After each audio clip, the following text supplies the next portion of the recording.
마가복음은 우리에게 예수 그리스도에 대해서 아주 깊은 말씀을 주십니다. 우리가 2024년은 설교 제목과 같이 표어를 그리스도의 담대한 증인으로 정했습니다. 그리스도의 담대한 증인이라는 이 말에는 많은 의미가 있습니다. 여러분이 어떻게 2024년을 살아야 될지 이 설교 제목에 나와 있습니다. 오늘은 마가복음 1장 1절부터 11절까지를 통해서 우리가 말씀을 나누겠습니다. 여러분, 우리가 단추를 이렇게 끼울 때 첫 단추를 이렇게 잘못 끼우면 어떻게 되나요? 네, 이게 볼품도 사나워지고 그렇게 계속 다니는 사람은 없지요. 어떻게 합니까? 다시 단추를 풀어서 첫 단추부터 끼우게 됩니다.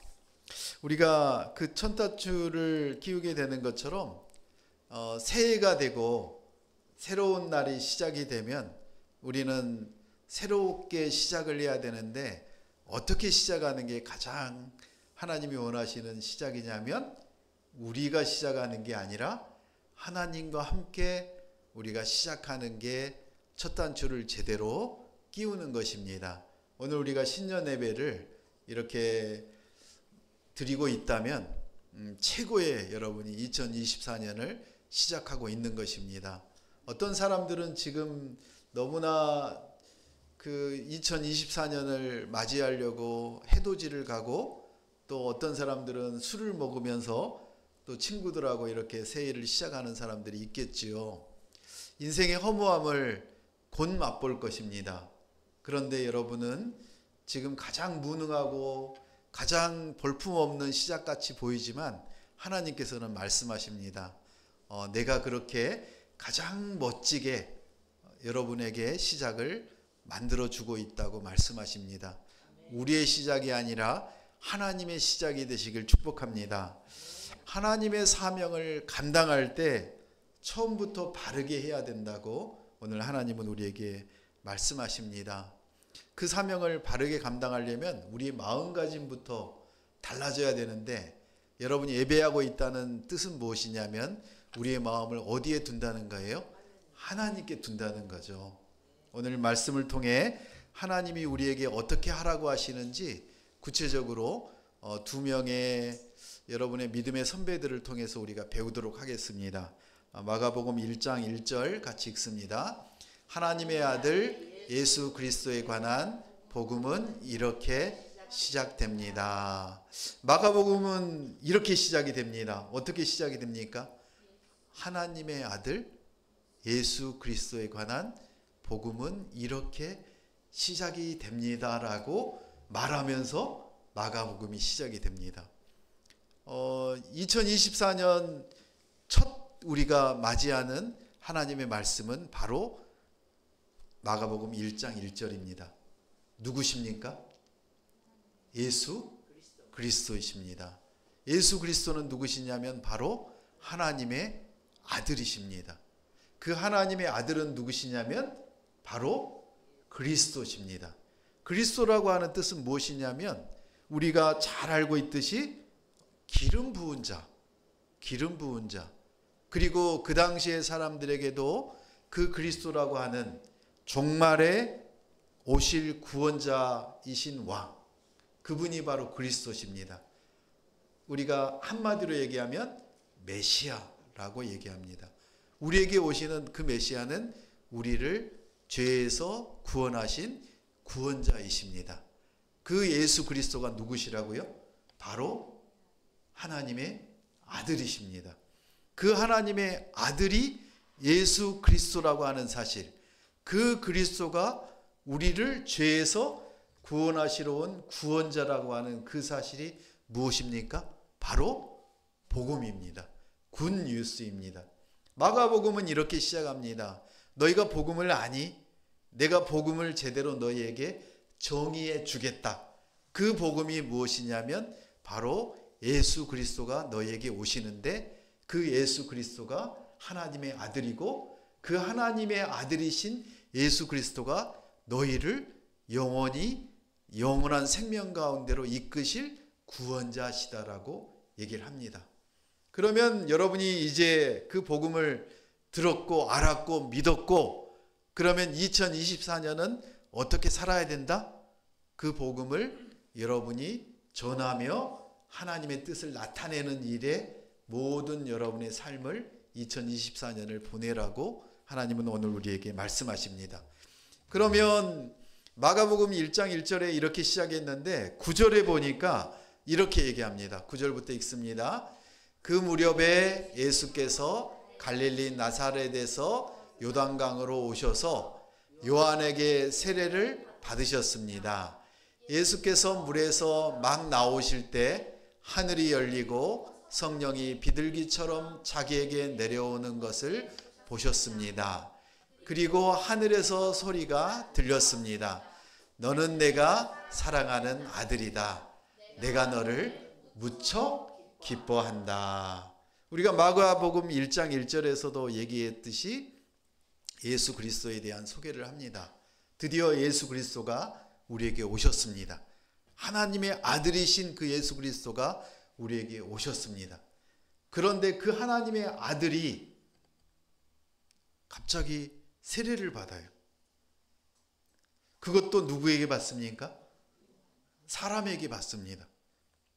하나님은 우리를 구원하실 계획을 창조 이전부터 가지고 계셨는데 그 계획을 어떻게 이루시냐면 사람에게서 예수 그리스도가 태어나게 하시고 그 사람에게서 태어난 예수 그리스도 하나님의 아들이 우리에게 오셔서 우리와 똑같은 사람으로 이 땅에 살다가 우리의 모든 죄를 짊어지고 그리고 십자가에 못 박혀 돌아가심으로 인해서 우리의 죄를 구원했다는 놀라운 사실입니다. 우리가 전제되는 조건이 있습니다. 인간의 죄를 구원하기 위해서는 첫 번째 누가 죄를 구원할 수 있느냐면 죄가 없어야 구원이 가능합니다. 그리고 두 번째 그 죄를 대신할 사람은 그 제물은 누가 되어야 되느냐면 사람이 되어야 됩니다. 만약에 예수 그리스도께서 하나님으로 이 땅에 오셨다면 그분이 죄가 없으시지만 우리의 죄를 대신할 수가 없었습니다. 그렇지만 하나님의 놀라운 계획으로 그 예수 그리스도는 어떻게 오셨습니까? 완전한 인간으로 오셨습니다. 그래서 우리는 예수 그리스도가 완전한 하나님이시고 완전한 인간으로 오셨기 때문에 우리의 죄를 대신해서 우리를 구원하실 수 있는 그런 분이십니다. 그래서 예수님은 공생애를 시작하기 전에 어떻게 하냐면 사람과 똑같이 세례를 받으십니다. 세례를 받는다는 건 무엇입니까? 우리가 죄를 떠나서 이제 거룩한 하나님의 자녀가 되는 그런 공동체 앞에서 성도들 앞에서 공개적으로 그 신앙을 고백하고 하나님의 자녀가 되는다는 그 놀라운 의식을 그걸 우리가 세례라고 합니다. 그러면 우리가 의심할 수 있지 않습니까? 어떻게 하나님이 예수 그리스도가 세례를 받을 이유가 있느냐? 그런데 하나님은 예수 그리스도께 그 세례를 통과해서 하나님의 일을 시작하라고 말씀하셨습니다. 인간과 똑같이 죄가 없으신 분이지만 그 세례를 받으시고 모든 사람들에게 이제 하나님의 그 놀라운 사역을 그 구원의 역사를 시작하라고 하나님은 말씀하셨습니다. 그래서 예수께서는 갈릴리 나사렛에서 어디까지 오셨습니까? 요단강으로 오십니다. 요단강으로 오셨는데 그 요단강이 어느 곳인가요? 요단강 생각나는 거 없습니까? 이스라엘 민족이 애굽에서 노예로 있을 때 그들을 구원해서 하나님이 새롭게 너희에게 줄 꿀과 젖이 흐르는 가나안 땅으로 가라고 하셨잖아요. 그때 마지막으로 건넜던 강이 어디냐면 요단강입니다. 하나님은 오늘 예수 그리스도를 요단강에 세례받게 하신 이유는 뭐냐면 너희가 그 과거에 출애굽했던 그 놀라운 일을 이제 새롭게 예수 그리스도를 통해서 새 출애굽을 보여주겠다. 새 출애굽을 너희가 이제 갖게 하겠다라고 말씀하신 겁니다. 그래서 요단강에 오셔서 누구에게? 인간 세례 요한에게 세례를 받으십니다. 그 세례를 받자마자 어떤 일이 일어납니까? 물에서 막 나오실 때 하늘이 열립니다. 이 하늘이 열리는 놀라운 사건이 일어납니다. 누가 어떤 일을 했을 때 하늘이 열립니까? 예수 그리스도가 세례를 받고 물 위로 올라올 때 하늘이 열리고, 그리고 성령이 비둘기처럼 그 예수 그리스도께 내려오셨다고 말씀하십니다. 그리고 하늘에서 소리가 들려왔습니다. 하늘에서 소리가 들려왔다는 얘기는 지금 누가 누구에게 한다는 얘기입니까? 하나님이 예수 그리스도께 얘기하는 겁니다. 뭐라고 얘기합니까? 같이 읽습니다. 너는 내가 사랑하는 아들이다. 내가 너를 무척 기뻐한다. 너는 내가 사랑하는 아들이다. 우리가 마가복음 1장 1절에서 마가가 드디어 예수 그리스도를 소개할 때 뭐라고 했느냐면 하나님의 아들이라고 얘기했습니다. 그리고 또한 뭐라고 얘기를 하느냐면 내가 너를 무척 기뻐한다, 사랑한다. 하나님이 그 예수 그리스도로 인해서 기뻐하신대요. 근데 이 말씀은 너는 내가 사랑하는 아들이다, 내가 너를 무척 기뻐한다라고 하는 이 말은 이사야서 43장에 이미 이사야를 통해서 선포하신 말입니다. 같이 보겠습니다. 이사야 42장 1절 시작. 내가 붙잡아 세운 내 종을 보라. 내가 뽑았고 내가 기뻐하는 내 종을 보라. 내가 내 영을 그에게 불어 넣었으니 그가 민족들에게 공의를 가져다 줄 것이다. 아멘. 예수 그리스도가 바로 하나님이 기뻐하는 종이라고, 내 종이라고, 하나님의 종이라고 말씀하십니다. 그 예수 그리스도께 하나님의 영을 부어주신다고 합니다. 그리고 그 예수 그리스도가 민족들에게 공의를 가져다 줄 것이라고 얘기합니다. 하나님의 공의를 선포하고 하나님의 그 놀라운 구원을 이제 인간들에게 베풀어주는 그런 예수 그리스도를 이 땅에 보내신다고 이사야가 선포했던 42장 1절을 통해서 선포했던 얘기입니다. 하나님이 너를 무척 기뻐한다.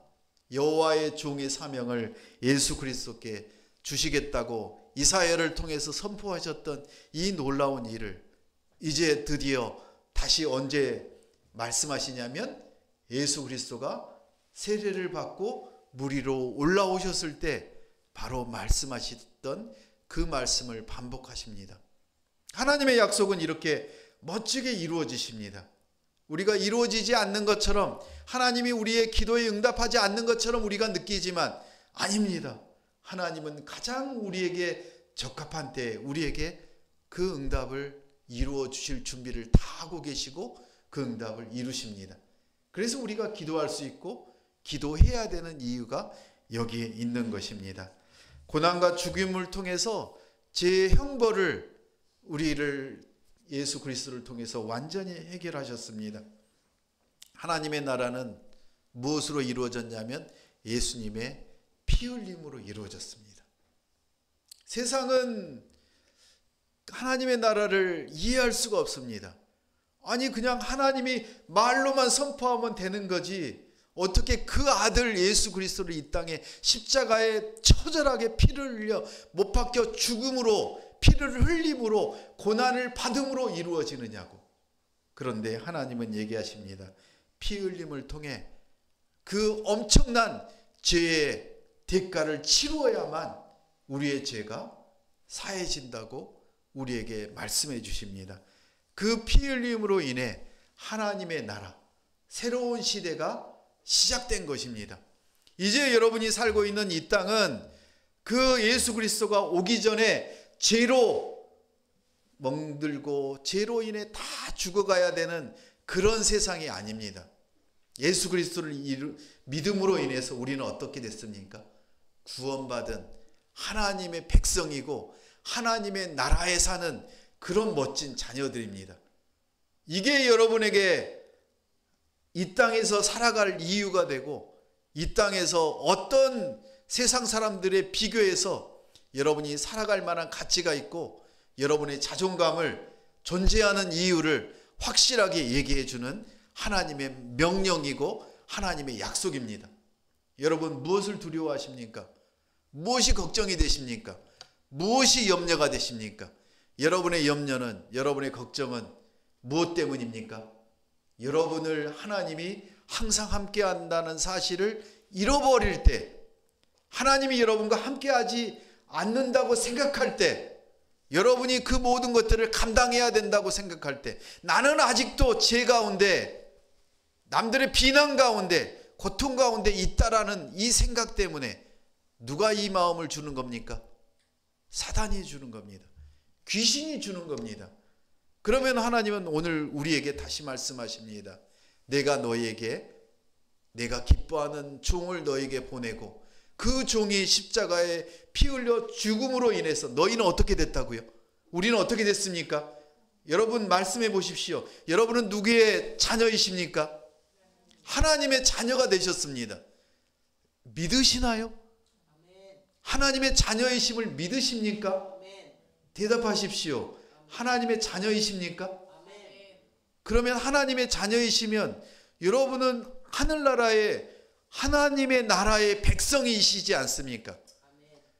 그런데 왜 세상에 그렇게 떠밀려서 살고 있습니까? 그거는 하나님이 여러분의 아버지시고 여러분이 하나님의 자녀이시라는 그 사실을 잊어버리고 믿지 못하게 세상이, 사단이 그렇게 하고 있기 때문에 우리가 그렇습니다.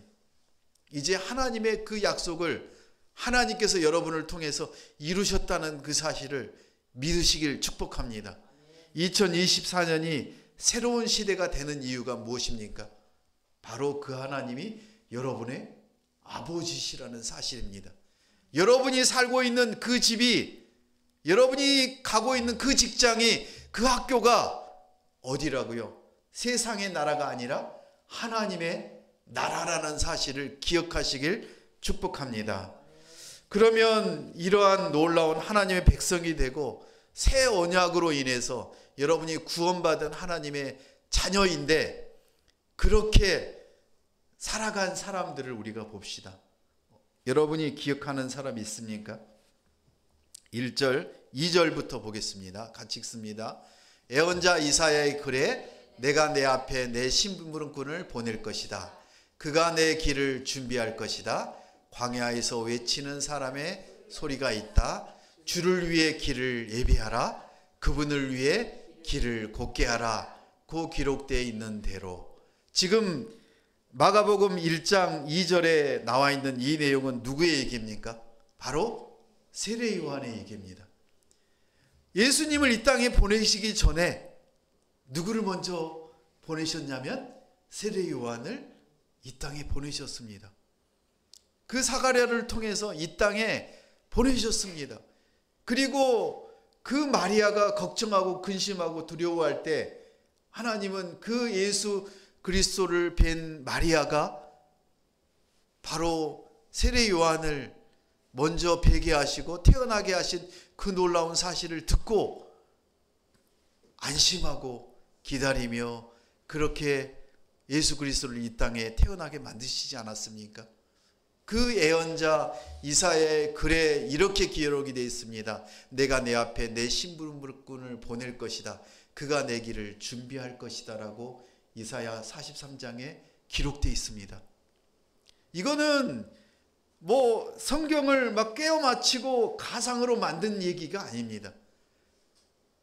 구약은 예수 그리스도를 오실 것을 다 얘기하고 있지 않습니까? 이사야서에 특별히 그 얘기가 나오고 있습니다. 그리고 그 예수 그리스도를 보내시기 전에 누구를 먼저 보낸다고요? 벌써 심부름꾼으로 그 앞길을 준비할 세례 요한을 보내겠다고 이사야서에 말씀합니다. 그리고 얘기합니다. 광야에서 외치는 사람의 소리가 있는데 그게 누굽니까? 바로 세례 요한입니다. 그가 하는 일은 예수 그리스도를 위해 길을 준비하고 그 길을 곱게 하는 그런 일들을 할 것이라고 이사야서에서는 예언을 하고 있습니다. 계속적으로 4절 같이 읽습니다. 세례자 요한이 광야에 나타나서 죄 용서를 위한 회개 세례를 선포했습니다. 유대 온 지방과 예루살렘 모든 사람들이 요한에게 나와 자기 죄를 고백하고 요단강에서 요한에게 세례를 받았습니다. 벌써 예수님이 오시기도 전에, 예수님이 공생애를 시작하기도 전에 세례 요한은 먼저 와서 예수 그리스도가 오실 준비를 하고, 그리고 고든 길을 준비해서 많은 사람들에게 세례를 베풀고, 그리고 드디어 누구에게 세례를 베풀었냐면 예수 그리스도에게 세례를 베푸는 너무나 엄청난 일을 한 자가 누구입니까? 세례 요한 아닙니까? 예수 그리스도에게 세례를 베푸는 그런 영광의 삶을 살 수 있었던 사람이 누구입니까? 세례 요한입니다. 온 유대와 예루살렘의 사람들에게, 그들에게 나와 자기 죄를 고백하고 세례를 받으라고 선포하고 그들에게 세례를 베풀었습니다. 야, 이 정도면 예수 그리스도에게 세례를 베푼 것은 엄청난 일이지만, 그 전에 그 많은 사람들에게 세례를 베풀면서 여러분이라면, 저라면 어떤 마음이 들었겠어요? 야, 사람들이 내 말을 듣네. 그리고 나에게는 능력도 없는데 와서 세례를 받네. 교만이 막 이렇게 올라오지 않을까요? 그리고 그 사람들이 막 세례 요한을 예수님 받들듯이, 엘리야가 오셨다고 하는 그 엘리야를 받들듯이 그렇게 할 때 세례 요한의 마음 가운데 그런 교만이 들어서는 게 아니라 세례 요한의 마음은 어땠냐고요? 7절을 같이 읽겠습니다. 그리고 세례 요한은 이렇게 선포했습니다. 나보다 더 능력 있는 분이 내 뒤에 오실 텐데 나는 몸을 굽혀 그분의 신발을 끈을 풀 자격도 없다. 나는 너에게 물로 세례를 주지만 그분은 너에게 성령으로 세례를 주실 것이다. 세례 요한의 사명은 바로 이거였습니다. 나보다 더 능력 있는 분이 내 뒤에 오신다. 나보다 더 능력 있는 예수님이 내 뒤에 오시는데 그분을, 나는 몸을 굽혀서 그분의 신발끈을 풀 자격도 없는 그런 인간이다. 세례 요한은 확실히 자기가 하나님이 어떤 일을 시키시는지 자기는 알았습니다. 그리고 세상의 공격과 세상의 비난과 세상의 그런 많은 존경을 할지라도 그 자기의 신분을, 자기의 존재의 이유를 절대 까먹지 않고 자기가 해야 될 일이 바로 자기의 사명이 많은 사람들에게 죄 사함의 세례를 베푸는 것이고 그 이상은 자기는 아니라고 정확하게 얘기합니다. 그들에게, 세례 요한의 제자들에게 얘기합니다. 나는 오실 예수님의 신발끈도 감당하지 못할 그런 존재라고. 너희는 누구를 섬겨야 되느냐면 나를 섬길 게 아니라 누구를 섬기라고요? 예수 그리스도를 섬기라고. 그분은, 나는 물로 세례를 베풀지만 그분은 성령으로 세례를 베푸실 분이라고 이렇게 확실하게 얘기를 합니다. 여러분, 우리의 삶도 그래야 되지 않겠습니까? 2024년을 오늘 우리에게 말씀하십니다. 너희는 누구의 증인이 되라고?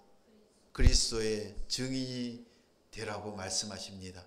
세례 요한이 하나님의 뜻에 따라서 많은 사람들에게 죄사함에 대한 선포를 하고 그들을 구원하는 놀라운 도구로 사용이 되는 것만큼만 하나님의 도구가 되고 종이 되었던 것처럼 우리도 2024년을 한 명의 믿지 않는 성도를 품고, 여러분을 공격하는 그 한 사람을 품고 누구에게? 예수님께 기도함으로 하나님, 저 인간을 살려주세요. 저 원수를 하나님께서 변화시켜 주세요. 그 놀라운 선포를 할 수 있는 멋진 하나님의 백성, 하나님의 사명자가 되시길 축복합니다. 또 한 사람을 보겠습니다. 바로 오늘 읽었던 30절 시작. 바울은 만 2년 동안 자기 셋집에 머물면서 자신에게 찾아오는 모든 사람을 맞아들여 어떠한 방해도 받지 않고 담대하게 하나님의 나라를 선포하고 주 예수 그리스도에 관한 것을 가르쳤습니다. 아멘. 여러분, 사도 바울을 아십니까?